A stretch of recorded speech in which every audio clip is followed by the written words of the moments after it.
आप सभी को नामदान के भंडारे के सत्संग की बहुत बहुत बधाई हो। आज के दिन महाराज बाबा भगत सिंह जी के नाम लेना शुरू किया। तो आज सत्संग इसीलिए रखा गया, चाहे वो मंडे करता से उठता कोई भी बात करता तो वो सत्संग जरूर करते हैं। तो नामदान से लोग समझते होना कि क्या नामदान। तो जब तक आपको कोई गुरु धारण नहीं करोगे, किसी से नाम नहीं लोगे, आप किसी भी मंदिर गुरुद्वारे सत्संग जाते हो, आपको आखिरी समय में लेने गुरु पहुंचेगा तो उसी को लेने पहुंचेगा जिसने नामदान लिया हो। वो उसके कर्म है कि नामदान लेने के बाद नाम जपता है या नहीं जपता। जो उसको नाम उसका गुरु नाम देता है तो वो नाम उसको जपना चाहिए, चाहे 5 मिनट के लिए जपे। अब जब तक आपने नाम नहीं लिया तब तक आप राम राम राम भी बोलते हो तो वो भी नाम जपना होगा। लेकिन अगर किसी गुरु से आप जब तक दीक्षा नहीं लोगे तो आपकी आत्मा को एक घर नहीं मिलेगा। अंत समय में जब हमारी आत्मा हमारा शरीर छोड़ती है तो उस आत्मा को संभालने के लिए कोई ना कोई गुरु होना आवश्यक है। नहीं तो गुरु 84 लाख योनियों में ही भटकती रहती है। तो इसलिए कोई ना कोई गुरु धारण जरूर करना चाहिए। तो उस गुरु की जिम्मेदारी बन जाती है कि अंत समय में वो उस आत्मा को संभालने के लिए आता है।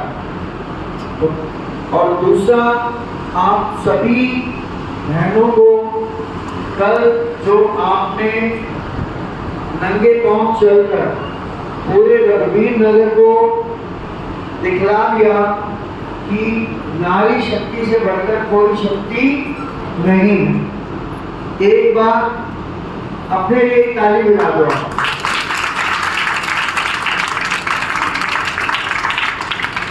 जो कल आपने नंगे पांव चलकर कलश यात्रा निकाली है वो काबिले तारीफ है। एक एक इंसान जो घर में था, अगर 5 मंजिलें बनी हुई है ना तो 5 की 5 मंजिलें बाहर निकलकर आपके बच्चों को और आपके दर्शन किए। मेरे को देखना पड़ता थी, लेकिन कितनी देवियां होती है 108। तो 108 की 108 देवियां आपके रूप में चल रही थी और जो कन्याएं थी वो कंजकों के रूप में चल रही थी। और मैं दावे के साथ कह सकता हूँ कि जो 12 तारीख की हमारी भव्य हनुमान जन्मोत्सव की शोभा यात्रा है, अगर हमने बच्चों को भी बोल दिया ना नंगे पांव चलना है तो बच्चे भी नंगे पांव चलेंगे, वो भी चप्पल पहन के नहीं चलेंगे। तो बच्चे 12 तारीख को शोभा यात्रा में निकलने से नंगे पांव चलोगे या चप्पल पहन के चलोगे? तो ये भी नंगे पांव चलेंगे। 12 तारीख की हमारी शोभा यात्रा भी इसी तरह से पूरी धार्मिक होगी। इसको बोलते हैं धार्मिक शोभा यात्रा। डीजे बजते हैं या कोई बैंड बाजा हो, ढोल वाला हो। अगर एक ढोल वाला हो तो चलता है, भाई लोगों को पता लग जाए कि कोई आने वाला, तो तुम तैयारी कर लो। अगर ढोल की भीड़ हो, बैंड वालों की भीड़ हो, डीजे की भीड़ हो तो भगवान की शोभा यात्रा नहीं है, वो फिर अपनी चमक दमक की शोभा यात्रा है कि भैया संख्या तो हम ला नहीं सकते, तो जो बैंड वाले जो 31 बैंड वाले बजने चल रहे हैं वही संख्या दिख जाएंगी, बाकी तो संख्या दिखेगी नहीं। लेकिन आपने जो संख्या का दिखाया है कि मात्र शक्ति से बढ़कर, नारी शक्ति से बढ़कर कोई शक्ति नहीं है, तो मैं नमन है आप सबको और आपके बच्चों को जो इस शोभा यात्रा को सफल किया। और बच्चों और नारी शक्ति की तरफ से मैं 2 पेपर तोले जो हमारे पीछे बुजुर्ग बैठे हैं, एक बार वो इधर आ जाए, उनको भी नमन करता हूँ कि जो इस शोभा यात्रा के हमारे रतन थे, कोयलों के हीरे थे, जिनका इस शोभा यात्रा में हमारे सर पर आशीर्वाद था। इनके आशीर्वाद से हमारी शोभा यात्रा पूर्ण रूप से सफल हुई। और एक बार हमारे डॉक्टर साहब भी आ गए। डॉक्टर साहब एक बार आ जाओ जरा।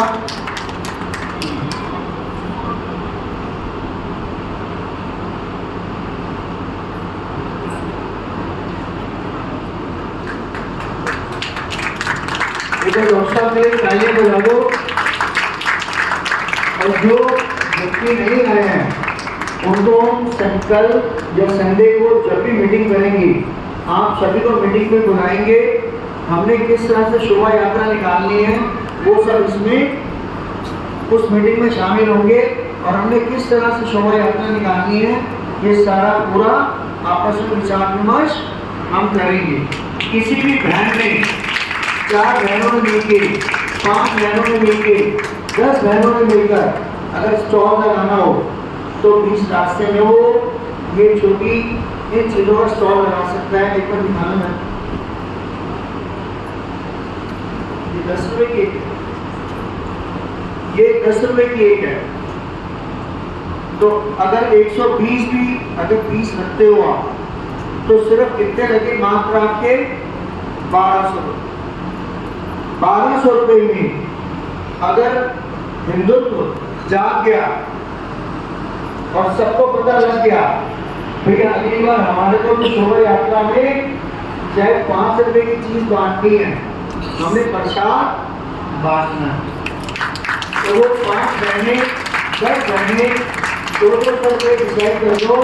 कौन कौन सी बहन आपस में ग्रुप बनाती है वो आपस में ग्रुप बना लो और आपके पति उन स्टॉलों को संभालेंगे क्योंकि आप तो हमारे साथ होंगे।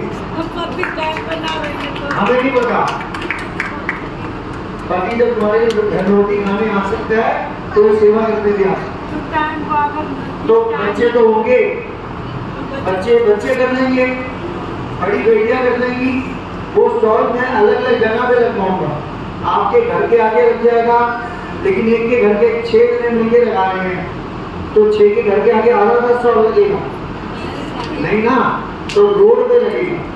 जिस रास्ते से हमें निकलना होगा टेबल की व्यवस्था मैं करूँगा, बाकी जो बांटने की व्यवस्था करनी है वो आपने करनी है। बाहर के किसी व्यक्ति को प्रसाद आपने नहीं देना है। प्रसाद किसको देना है जो शोभा यात्रा में चल रहा है। समझ आती बात? अब अगली मीटिंग जब होगी मैं आपको बता दूंगा। जिन बहनों ने 4, 5, 6 बहनों ने मिलकर ये स्टॉल लगाना है वो डिसाइड, ठीक है जी? हाँ, एक स्टॉल में मात्र खर्चा अगर आएगा, ज्यादा खर्चा आएगा 1200 का, कम खर्चा आएगा 600 रुपये। जो सा जिसकी जितनी पॉकेट अलाउ करती है, एक दूसरे को देकर खर्चा बढ़ाना नहीं है, ठीक है? आपके घर को पति ये कहने लग जाए कि हमें डेरा संकटदार में जा रहे हो तो खर्चा बढ़ा दिया होगा, ऐसा नहीं होना चाहिए। मैं एक मजाक में बोल रहा हूँ, ऐसा नहीं कि खर्चा बढ़ाना नहीं है। अब मेरे को सच बता रहा हूँ, आप लोग आते हो, आज भी प्रसाद दे के आए, संडे को सत्संग हो तब भी प्रसाद दे के आओगे, शाम को कीर्तन होकर तब भी प्रसाद दे के आते हो। तो मतलब मेरे को ये बातें मतलब अंदर रियलाइज करता हूँ, ठीक है? अब 1 मिनट ये प्रसाद आप चले जाओ तो ये आपके बच्चों के बात दूर रहेंगे। और फिर उसके बाद कीर्तन में बैठ जाते, 2 भजन होंगे, 2 भजन के बाद और तब तक फायर ये हो जाएगा। आप प्रसाद कर दो, रामदान के भंडारे में प्रसाद।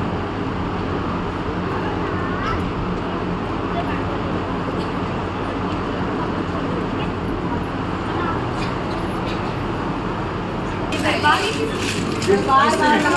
मैं बोल रही जिसने ले ली वो कीर्तन के लिए बैठ जाओ। जिससे ले ली थी कल चॉकलेट बाहर चल गई।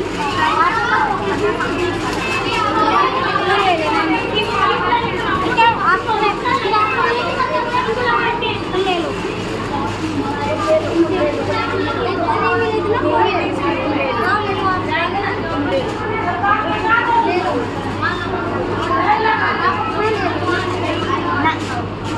ये भी तो वही ये तो गई थी ना। अच्छा तो उसमें गए बाहर जाते हो।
बड़े बच्चों को देनी है,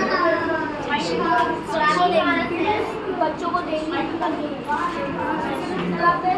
सबको देनी है, सबको। जिनको देनी हो बताना, जिसको नहीं देनी बता देना।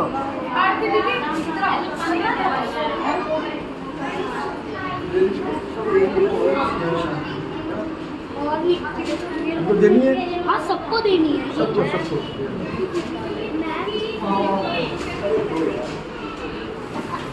लाइन से दिए सब ऐसे ही रैंडम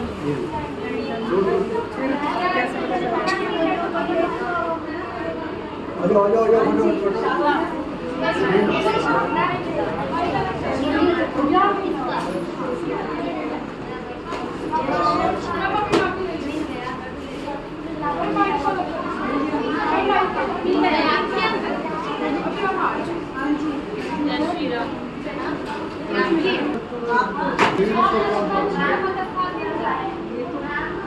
प्रसाद बढ़ गया।